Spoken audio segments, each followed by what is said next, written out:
Investigating officer ఎవరైతే ఉందో వారిని కలిసి హైకోర్టులో తర్వాత 2 విషయాలు అడిగినారు. మీకు తెలిసిన విషయాలు చెప్పండి, తర్వాత డాక్యుమెంట్లు ఇవ్వండి. డాక్యుమెంట్స్ అన్ని కూడా గవర్నమెంట్తో ఉంటాయి. తన దగ్గర ఎందుకు డాక్యుమెంట్లు ఉంటాయి? ఆ అన్ని డాక్యుమెంట్లు గవర్నమెంట్ దగ్గర అవైలబుల్గా ఉన్నాయి. సో వాటిని అవి మీ దగ్గరే ఉన్నాయి, మీరు గవర్నమెంట్ దగ్గర నుంచి తీసుకోండి అనేది ఒకటి. తర్వాత ఇంకొకటి ఏంటంటే కోర్టులో కేసు పెండింగ్ ఉన్నది, రిజర్వ్ అయినది. పెండింగ్ అంటే ఆర్గ్యుమెంట్స్ కూడా కంప్లీట్ అయినాయి, జడ్జిమెంట్ రిజర్వ్ అయింది. జడ్జిమెంట్ వచ్చేదాకా మీరు దీన్ని వాయిదా వేయండి. ఎందుకనంటే సబ్సిడీస్ అయి ఉన్న దాంట్లో ఆల్రెడీ ఆర్గ్యుమెంట్స్ అన్ని కూడా చెప్పినాము. మా స్టాండ్ మొత్తం కూడా కోర్టులో చెప్పడం జరిగింది. ఏసీపీ వాళ్ళ స్టాండ్ కూడా వాళ్ళు చెప్పినారు. ఆ జడ్జిమెంట్ వచ్చేదాకా మీరు ఓపిక పట్టి మాకు అంత టైం ఇవ్వండి అని ఒక లెటర్ విచారణ చేసుకోవచ్చు. వినండి. ఈ లెటర్ సబ్మిట్ చేయడం జరిగింది. ఈ సబ్మిట్ చేయడానికి ఇది కలిసి సబ్మిట్ చేసేదానికోసము మేము వచ్చాము. తర్వాత అడ్వకేట్ సహాయకుడిగా రావడం అనేది ఫండమెంటల్ రైట్. అక్యూజ్డ్కి అడ్వకేట్ సహాయకుడిగా పోలీస్ స్టేషన్లో రికార్డ్ అయ్యే ఏదైనా సరే అసిస్టెన్స్, అడ్వకేట్ అసిస్టెన్స్ అనేది చాలా ఇంపార్టెంట్. అది ఫండమెంటల్ రైట్, రాజ్యాంగం ప్రసాదించిన హక్కు.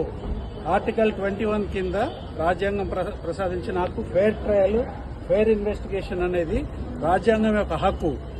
ఆ హక్కును కూడా కాలదనే పద్ధతుల్లో మీరు అడ్వకేట్లను తీసుకురావద్దు అని అంటే, మరి అడ్వకేట్లను తీసుకురాకుండా నేను రాను ఎందుకు అని అంటే, ఈ మధ్యన ఒక ఇన్సిడెంట్ జరిగింది. పట్నం మహేందర్ రెడ్డి గారు మాజీ ఎమ్మెల్యే, మాజీ ఎమ్మెల్సీ, వారిని బజార్లో ప్లేన్ క్లోజ్ లో ఉన్న పోలీసులు అరెస్ట్ చేసి తీసుకొని పోయి అతను ఒక్క ప్రశ్న కూడా అడగకుండా అతను ఏదో కన్ఫెషన్ ఇచ్చినాడని మొత్తం అవాస్తవాలన్నీ కూడా రాసి ఆ కన్ఫెషన్ ఆయన ఇచ్చినాడని చెప్పి కోర్టులో వేసినారు. చివరికి ఏం చేయాల్సి వచ్చింది? అందులో కేటీఆర్ గారి పేరు చెప్పి ఆ కన్ఫెషన్ తయారు చేసి ఒకటి ఫ్యాబ్రికేట్ చేసి కోర్టులో వేస్తే చివరికి ఆయన అది చూసుకొని నేను అసలు కన్ఫెషన్ ఇవ్వలేదు, నన్ను స్టేట్మెంటే తీసుకోలేదు అని అతను మళ్ళీ కోర్టు దగ్గర ఒక అఫిడవిట్ ఇచ్చి దాన్ని ఆ కన్ఫెషన్ ని డ్రాప్ చేయించినది. ఆ సోకాల్డ్ ఫేక్ కన్ఫెషన్ ఏదైతుందో దాన్ని డ్రాప్ చేయమని పిటిషన్ వేయాల్సిన పరిస్థితి ఏర్పడింది. ఇవాళ అది జరగకూడదని ఏమున్నది? లోపలికి పోకుండా వస్తే అది ఏసీపీ విచారణకు అగెన్స్ట్ కదా? కాదు, అడ్వకేట్ వెళ్ళొచ్చు. కోర్టులో అనేక సందర్భాలలో ఇట్లా రిఫ్యూజ్ చేసినప్పుడు మేము కోర్టుకు పోయి డైరెక్షన్స్ తీసుకుని అడ్వకేట్ అసిస్టెన్స్ విచారణ సందర్భంలో ఉన్నది. ఎందుకనంటే ఒత్తిడి చేయకూడదు, తర్వాత లేనిది రాయకూడదు, కానీ చెప్పంది కూడా చెప్పినట్టుగా రాయకూడదు. వీటన్నిటికీ అడ్వకేట్ అసిస్టెన్స్ అవసరం. విచారణకి పోయి కోఆపరేట్ చేయడానికే కదా మేము వచ్చింది ఇక్కడికి. వాట్ నెక్స్ట్ అనేది వాళ్ళు చెప్పాలా. వాట్ నెక్స్ట్ అనేది ఇప్పుడు మేము ఇవ్వాల్సిన లెటర్ మేము ఇచ్చినాము. మేము తను స్వయంగా వచ్చి ఇచ్చేదానికోసమే తను వచ్చినాడు. మరి తనని అలో చేయలేదు, అడ్వకేట్లను కూడా అలో చేయలేదు. ఏం అవసరం అండి? ఒక అథారిటీకి లోపలికి రానిస్తే ఏంటి ఇబ్బంది? ఒక మాజీ మంత్రి, ప్రజెంట్ ఎమ్మెల్యే లోపలికి రానిస్తే ఏంది? ఒక అడ్వకేట్ కూడా లోపలికి రానిస్తే ఏంది? ఏసీబీ ఆఫీసులో కూడా ఎంటర్ కానియకుండా బజార్లో నిలబెట్టి అవసరమా ఇది? మేము ప్రాధాయపడ్డాము. అథారిటీ యొక్క గౌరవంకి భంగం అవుతుంది. మీరు ఆఫీసర్స్ ఇట్లా రోడ్డు మీదకి రాకూడదు, మీరు వచ్చి ఇక్కడ తీసుకోకూడదు అని అంటే పర్వాలేదు, మీరు ఇక్కడే ఇవ్వండి, మీరు మేము అక్కడికి రానియమని అన్నారు. ఏం పద్ధతి? ఏం నడుస్తా ఉంది రాష్ట్రంలో?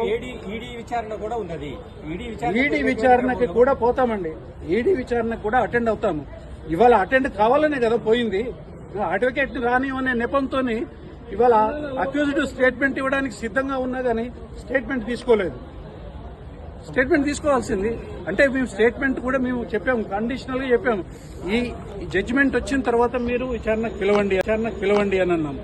ఒకవేళ కాదు అని అంటే మేము స్టేట్మెంట్ ఇస్తాం, దాంట్లో ఇదేం లేదు. కానీ అసలు లోపలికే రానియలే కదా. అడ్వకేట్ ఉంటే రానియమని అన్నది ఇదేంటంటే అడ్వకేట్ ఏమన్నా? అడ్వకేట్ అని అంటే officer of the court. Their duty is to uphold the legal process. ఇట్లాంటి అడ్వకేట్లను కూడా పోలీస్ స్టేషన్లకు రానియమని అంటే అక్యూజ్డ్తో పోలీస్ స్టేషన్కి అడ్వకేట్ రాకపోతే ఎవరు వస్తారండి? ఎందుకు రానియట్లేదు? మీరు పద్ధతి ప్రకారమే చేయదలుచుకున్నప్పుడు ఎందుకు రానివ్వట్లేదు? దేనికోసం ఇవాళ మీరు ఆఫీసర్లను బయటకు పంపించి మీరు మా పిటిషన్ తీసుకోవాల్సి వచ్చింది? ఎందుకు రానియలేదు? ఏసీబీ ఆఫీసులకు ఎందుకు రానియలేదు? కేటీఆర్ గారు వచ్చినారు, అడ్వకేట్ నేను కూడా ఉన్నాను, ఇంకొక 2 అడ్వకేట్లు కూడా ఉన్నారు. ఎందుకు రానియలేదని అంటున్నాను. దానివల్ల నష్టమైంది మీకు. మీరేదో కుట్ర చేయదలుచుకుంటే, మీరేదో తప్పుడు పని చేయదలుచుకుంటే తప్ప అడ్వకేట్ ఎందుకు ఉండకూడదండి? అడ్వకేట్ ఉంటాడు, సైలెంట్ గా కూర్చొని ఉంటాడు. ఏదైనా అవసరం ఉన్నప్పుడు, లీగల్ గా ఏదైనా అవసరం ఉన్నప్పుడు సహకరిస్తాడు. తర్వాత ఏదైనా జరగకూడదని జరిగినప్పుడు లీగల్ గా అబ్జెక్షన్ రేజ్ చేస్తాడు. కోర్టులోకి జడ్జీల దగ్గర నిలబడే అడ్వకేట్లకు పోలీసుల దగ్గర నిలబడే హక్కు లేదా? లేకపోతే న్యాయం సమ్మతించదా దానికి? ఇది ఏం పద్ధతి అని విచారణ చేయాలనే ఉద్దేశం లేదు అనిపిస్తుంది. ఎందుకంటే అందులో కేసు లేదు కాబట్టి ఏదో ఒక అనవసరమైన కారణాలు, ఆధారాలు లేని కారణాలు తీసుకొని ఇవాళ కాకుండా చేయడం అనేది ఇవాళ ఏసీబీ వాళ్ళే చేస్తున్నారు, గవర్నమెంట్ చేస్తుంది.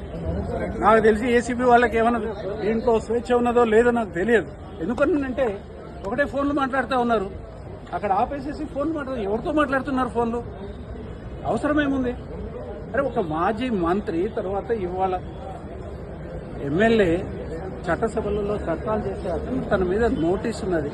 ఆయన తనతో పాటు ఒక అడ్వకేట్ను తీసుకొని అక్కడి అడ్వకేట్ అనేది హక్కు, advocate assistance right, fundamental right తీసుకొని వస్తే మీ అడ్వకేట్ ఉన్నాడు కాబట్టి నేను లోపలికి రాని అంటే నేను వెనకాల ఉద్దేశాలు తప్పనిసరిగా ఇదేదో ఒక డ్రామా ప్రహసనం లాగా చేయాలనే ఉద్దేశమే తప్ప ఒక పద్ధతి ప్రకారం ఏమైనా ఉంటే విచారణ చేయాలనే కోరిక ఏజెన్సీకి ఉన్నట్టుగా మాత్రం కనిపించట్లేదు.